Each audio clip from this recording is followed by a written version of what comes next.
5ই আগস্টের বিপ্লব বলেন, এই বিপ্লব 5ই আগস্ট শুরু হয় নাই।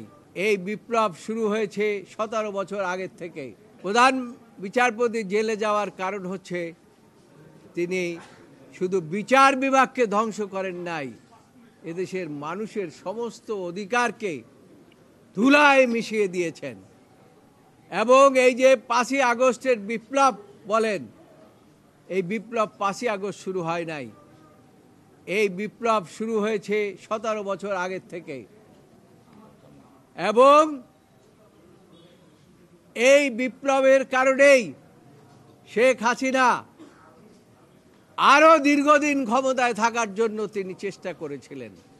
সেই চেষ্টাটা বাস্তবায়ন করার জন্য তিনি সাবেক প্রধান বিচারপতিকে দায়িত্ব দিয়েছিলেন যে বিচার বিভাগ ধ্বংস করে দেন, মানুষের অধিকার খর্ব করে দেন, এবং অ্যাকর্ডিংলি এই জাজমেন্টটা তিনি দিয়েছেন।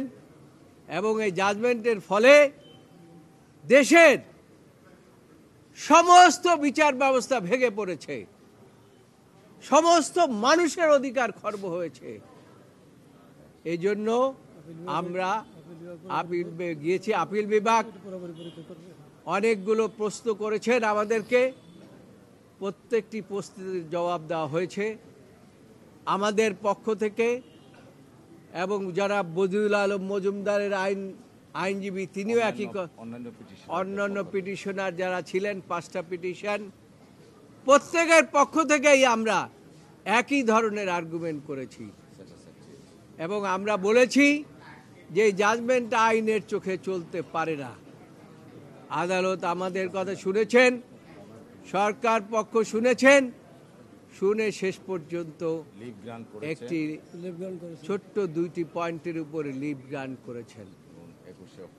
এবং এই লিভটা খুব শর্ট টাইমের জন্য দিয়েছেন এবং বলেছেন যে পেপার বুক ডিসপেন্স উইথ, এবং আগামী 21শে অক্টোবর টপ আইটেম হিসাবে এই আপিলটি শুনানি হবে। এবং আমরা মনে করি ওই দিন শুনানির পরে এই জাজমেন্টটি সেটাসেট হয়ে যাবে ইনশাআল্লাহ। আমরা আমাদের যে রিভিউ পিটিশনটা মাননীয় আদালত অ্যালাউ করবেন, এবং অ্যালাউ করলে মানুষ আবার তাদের অধিকার ফিরে পাবে। যদিও ইতিমধ্যে ফ্যাসিস্ট পালিয়ে গিয়েছেন, তারপরেও বিচার হবে। কেন বিচার হবে?